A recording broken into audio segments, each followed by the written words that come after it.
दोस्तों ये वीडियो अलंकार पर आधारित होगी, यानी YouTube की पहली ऐसी हिंदी की वीडियो होगी जिसमें बिना परिभाषा, बिना लिखे, बिना रटे एग्जाम हॉल में अपने आंसर को 1 नैनो सेकेंड में टिक कर पाएंगे। तो नमस्कार, जय हिंद, वंदे मातरम। दोस्तों स्वागत है आप सभी का गुरुजी वर्ल्ड एग्जाम स्टडी प्लेटफॉर्म में। राष्ट्र हित में शिक्षा, छात्र हित में शिक्षा। This is Dheeraj Dwivedi from Guruji world. आप मजा ही आ जाने वाला है। अलंकार को जिंदगी में दोबारा टच करने की जरूरत नहीं पड़ेगी, यानी 5 से 10 मिनट की वीडियो भूचाल ला देगी अपने शिक्षा के जगत में। चलिए स्टार्ट करेंगे इस वीडियो में। सबसे पहले अलंकार का हम अर्थ जान लेते हैं। देखिए, हर चीज को पढ़ने से पहले उस नाम का अर्थ मुझे आना चाहिए, फिर हम देखेंगे कि क्वेश्चंस किस तरीके से एग्जाम में आसानी से टिक होंगे।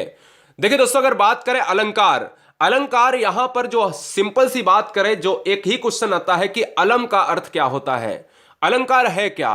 अलंकार दोस्तों में अलम एक शब्द आता है, यानी अलम धनकार से बना हुआ अलंकार, जिसका मतलब होता है आभूषण। मतलब क्या, कैसा आभूषण। एक स्त्री भी आभूषण पहनती है, तो यहां पर स्त्री की बात नहीं है। जहां पर हम काव्य की बात करते हैं, काव्य की शोभा बढ़ाने वाले तत्वों को हम क्या कहते हैं, अलंकार कहते हैं। यानी जो काव्य का सौंदर्य होता है वही हमारा अलंकार होता है। चलिए हम बात करेंगे आगे, जो इंपॉर्टेंट फैक्ट्स के तरफ चलेंगे, जिसमें पूरा अलंकार समाहित है। अर्था अलंकार और शब्दा अलंकार में पूरा अलंकार समाहित है। किस तरीके से एग्जाम में हम आंसर अपने 1 सेकेंड छोड़ो 1 नैनो सेकेंड में टिक करेंगे, देखना आपको खुद ही यहां पर आश्चर्य होगा। अलंकार के मुख्यतः 2 भेद होते हैं। अगर क्वेश्चन में आ जाए 3 भी भेद माने जाते हैं, लेकिन मुख्यतः की बात कर रहे हैं तो जिसमें हम अलंकार को अर्थालंकार और शब्दा अलंकार में डिवाइड करते हैं। अब हम बात करेंगे सबसे पहले अर्थालंकार में। अर्थालंकार में अर्थ का मतलब होता है, अर्था का मतलब होता है अर्थ के आधार पर, और शब्दा का मतलब होता है शब्द के आधार पर। तो यहां पर हम कोई ट्रिक की बात नहीं करेंगे, क्योंकि ट्रिक हमेशा हम भूल जाते हैं। और अगर हम देखेंगे कि एग्जाम में हम कैसे क्वेश्चंस को सॉल्व करें, क्योंकि उपमा अलंकार होता है, रूपक अलंकार होता है, उत्प्रेक्षा अलंकार होता है, फिर अतिशयोक्ति होता है, भ्रांतिमान होता है, अनुप्रास, यमक, श्लेष होता है। इनको हम कैसे जानें। बहुत जबरदस्त क्वेश्चंस की ट्रिक आपके सामने, या कहें कॉन्सेप्ट आपके सामने दिमाग में सेट करेंगे।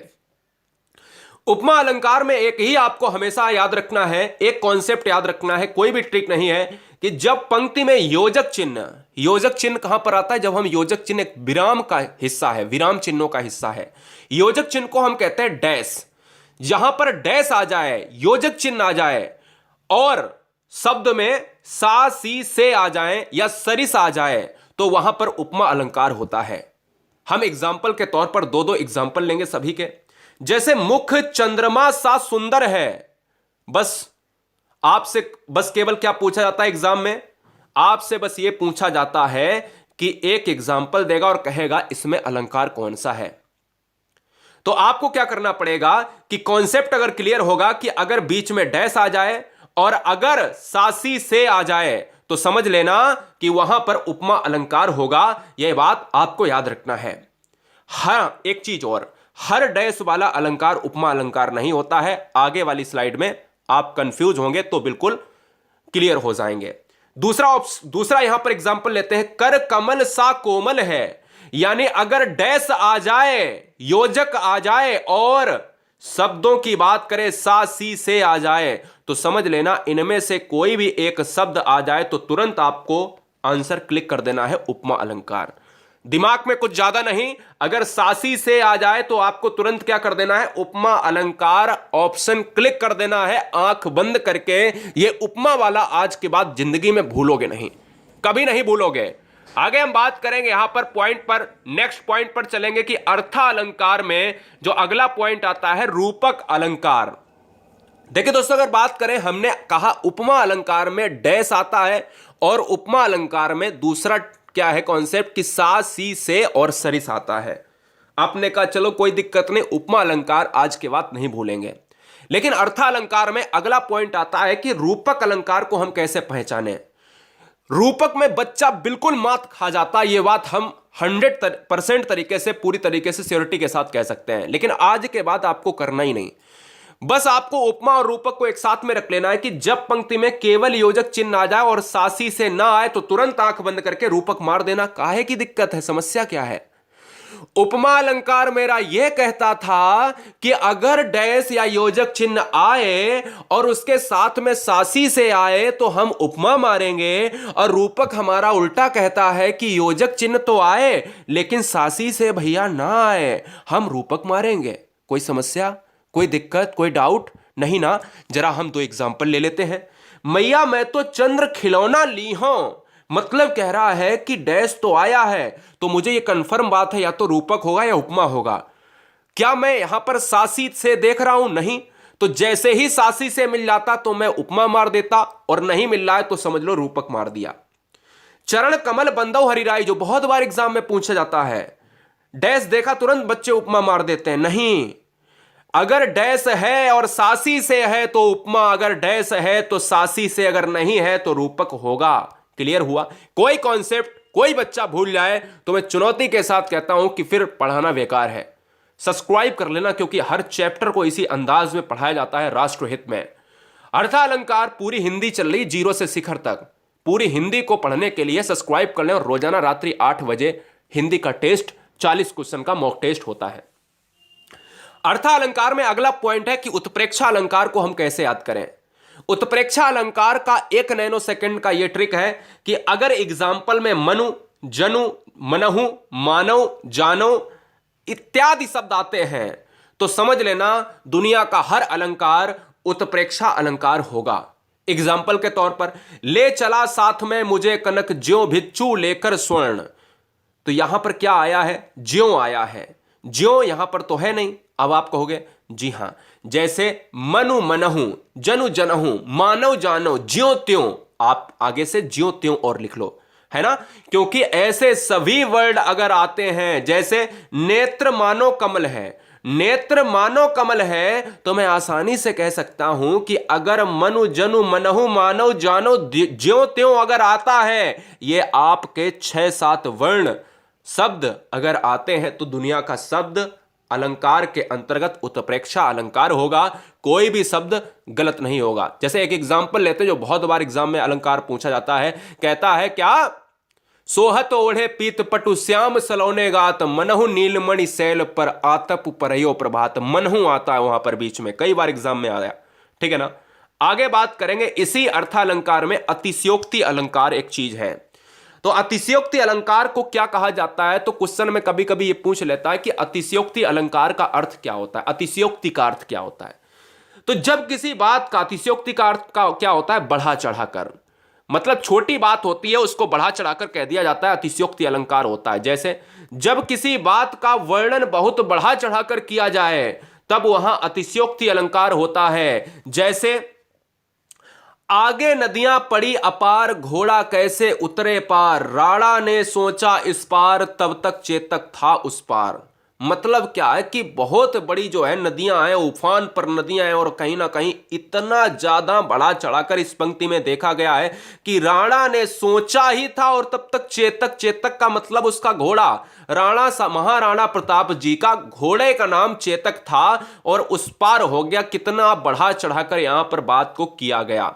अब हम बात करते हैं मानवीय अलंकार, फिर चलेंगे श्लेष, अनुप्रास और अन्य अन्य यमक अलंकार पर, जो एक शब्द अलंकार के पार्ट है। मानवीय अलंकार की बात करें कि जब प्राकृतिक चीजों में मानवीय भावनाओं के होने का वर्णन हो तो वहां मानवीय अलंकार होता है। जैसे प्रकृति के द्वारा, ईश्वर के द्वारा, भगवान के द्वारा दी गई चीजें, उसमें मानव का स्वरूप दिखलाता है, झलकता है, तो वो मानवीय अलंकार होता है। जैसे फूल हंसे कलियां मुस्कुराई, जैसे क्या फूल हंस सकते हैं क्या? कलियां क्या मुस्कुरा सकती हैं क्या?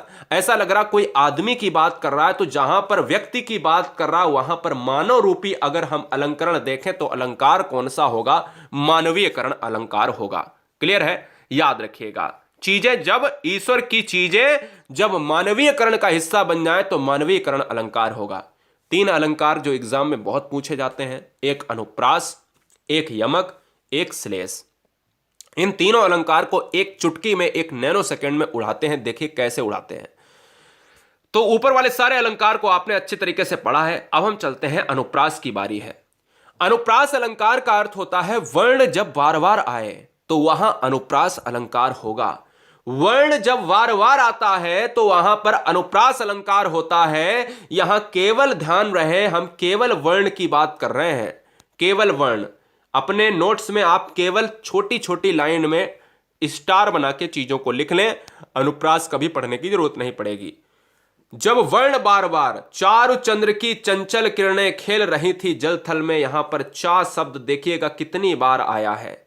चा शब्द कितनी बार आया है, यह चा हमारा ही क्या है, अनुप्रास अलंकार के तहत ऑप्शन नंबर, जहां पर भी एग्जाम में जाओगे ऑप्शन क्लिक कर दोगे।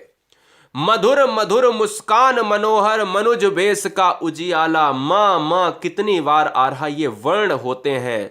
मधुर मधुर मुस्कान मनोहर, जैसे तरन तनूजा तट तमाल तरुवर बहुछाए, यह अनुप्रास अलंकार है। जहां वर्ण आवृत्ति होता है वहां अनुप्रास अलंकार होता है। और जहां पर अगली बात करेंगे यमक अलंकार।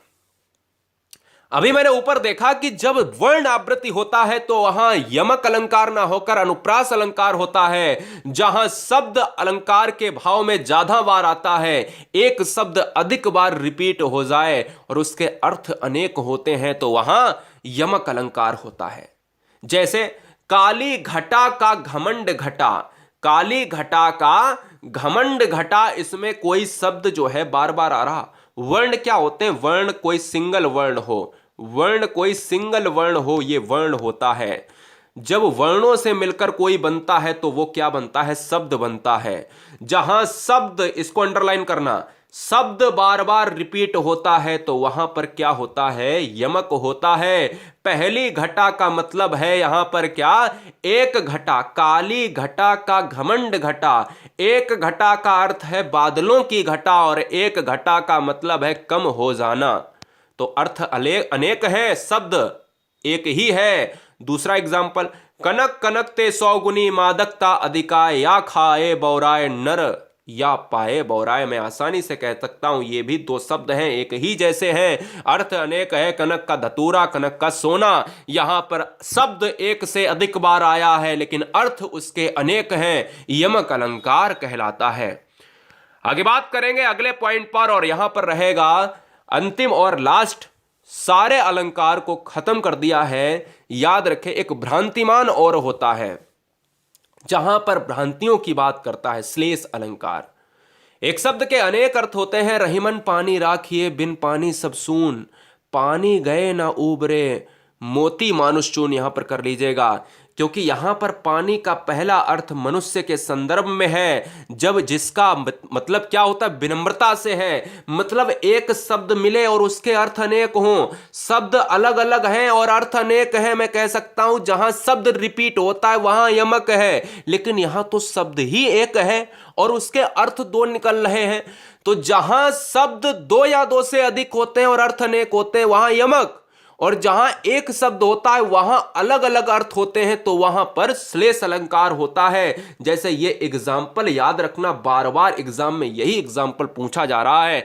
मतलब क्या है कि यहां पर जो पानी का अर्थ है ये विनम्रता की बात कर रहा है। मनुष्य में हमेशा विनम्रता होना चाहिए। और इस पानी का दूसरा अर्थ क्या है, आभा, तेज या चमक। याद रखें इस क्वेश्चन में पानी को यहां पर क्या किया गया है, अर्थों में डिवाइड किया गया है। तो श्लेष, अनुप्रास और यमक को यहां पर हम शब्दालंकार कहते हैं, जबकि हम अर्थालंकार को उपमा और से सारे संबंधित अलंकारों को हमने एक जबरदस्त ट्रिक में पूरी तरीके से पढ़ लिया।